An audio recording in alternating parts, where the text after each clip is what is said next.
할렐루야. 153 저녁기도 오신 여러분들을 주님의 이름으로 환영하고 축복합니다. 오늘도 귀하고 복된 저녁 시간에 하나님께서 우리를 만나주시고 그 만남의 체험을 통해 주님과 더 깊어지는 영성이 있어지기를 주님의 이름으로 축복하겠습니다. 먼저 하나님의 말씀 보도록 합니다. 고린도전서 4장 1절에서 6절 말씀까지입니다. 고린도전서 4장 1절에서 6절 말씀입니다. 우리 같이 한 목소리로 다 함께 봉독하도록 하겠습니다. 시작. 사람이 마땅히 우리를 그리스도의 일꾼이요 하나님의 비밀을 맡은 자로 여길지어다. 그리고 맡은 자들에게 구할 것은 충성이니라. 너희에게나 다른 사람에게나 판단받는 것이 내게는 매우 작은 일이라도 나도 나를 판단하지 아니하노니 내가 자책할 아무것도 깨닫지 못하나 이로 말미암아 의롭다함을 얻지 못하노라. 다만 나를 심판하실 이는 주시니라. 그러므로 때가 이르기 전 곧 주께서 오시기까지 아무것도 판단하지 말라. 그가 어두움에 감추인 것들을 드러내고 마음의 뜻을 나타내시리니 그때에 각 사람에게 하나님으로부터 칭찬이 있으리라. 형제들아, 내가 너희를 위하여 이 일에 나와 아볼로를 들어서 본을 보였으니 이는 너희로 하여금 기록된 말씀 밖으로 넘어가지 말라 한 것을 우리에게서 배워 서로 대적하여 교만한 마음을 가지지 말게 하려 함이라. 아멘. 여러분, 나라와 나라 사이에 보이지 않는 선을 여러분 뭐라고 하시는지 아십니까? 국경선이라고 합니다. 이 국경을 넘기 위해서는 이 서로 다른 나라들끼리 조약에 의해서 공인된 증명서를 받아야 되는데 그것이 바로 비자죠. 비자 없이 다른 나라에 체류하게 되면 불법 체류자가 되고 적발 즉시 고발이 됩니다. 그리고 바로 추방이 되죠. 국가 간에만 이런 선이 있는 것이 아니고 개인과 개인의 사이, 그리고 공동체와 공동체, 또 개인과 공동체 사이에도 보이지 않는 선들이 존재하게 됩니다. 사람들은 이 선을 잘 지키는 사람들을 좋아하고 가까이 하지요. 반면에 이 보이지 않는 선을 멋대로 넘나드는 사람은 공동체와 함께하기란 쉽지가 않습니다. 여러분, 하나님과 인간 사이에도요 지켜야 될 선들이 있습니다. 이 선은 기록되기를 말씀이라는 거예요. 그러므로 우리는 이 말씀의 선을 잘 지켜야 됩니다. 말씀에는 해야 될 것이 있고 하지 말아야 될 것들이 있어요. 이 금지된 선을 넘어서면 그것이 바로 죄가 되는 겁니다. 하나님은 죄 지은 인간 스스로는 죄의 문제를 해결할 수 없기 때문에 하나님의 아들 예수 그리스도를 이 땅에 보내주셨습니다. 그 극진한 사랑으로 말미암아 우리는 구원함을 얻고 죄사함을 얻었어요. 그럼에도 불구하고 그런 사랑을 받았음에도 불구하고 이 죄의 선을 넘나드는 그런 사람들은 하나님이 반드시 징계 내리실 거라는 거예요. 자, 오늘 본문에서 사도 바울은 고린도 교회 초대 목회자로서 사역하면서 하나님이 주신 말씀의 이 선 안에 머물러라 라고 말씀을 하고 있습니다.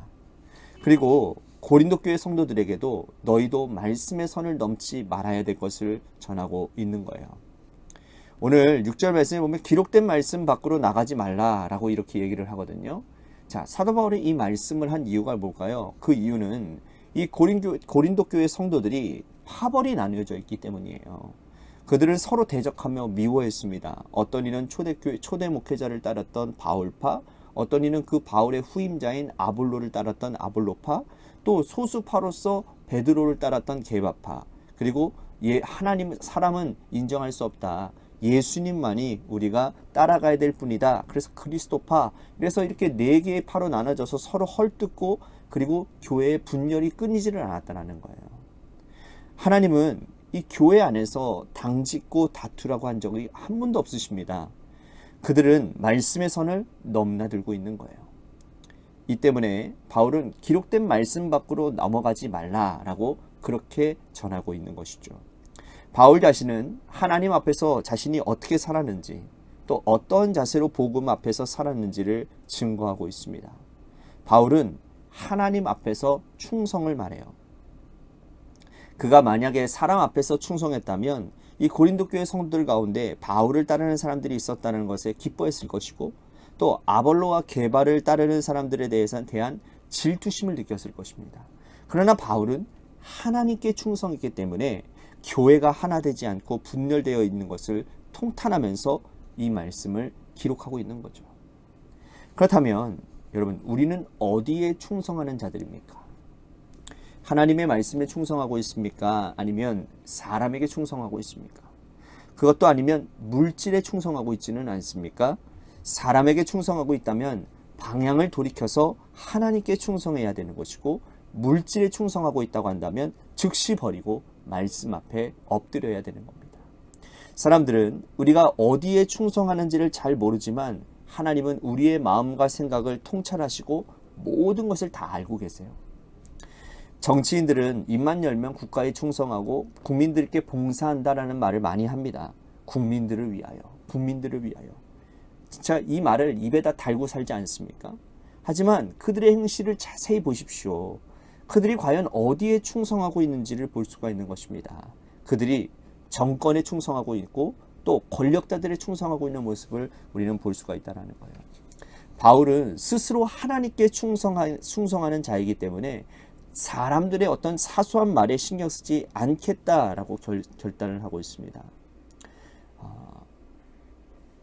바울이 충성해야 될 분이 하나님 한 분이기 때문에 사람들이 자기를 판단하는 것에 신경 쓰지 않겠다고 단언하는 거죠. 우리도 바울처럼 섬길 분이 하나님 한 분이심을 확실하게 선언하면 여러분, 우리 사람에 매이지 않을 수 있어요. 이것이 진정한 자유라는 것입니다. 여러분들은 누구에게 충성하십니까?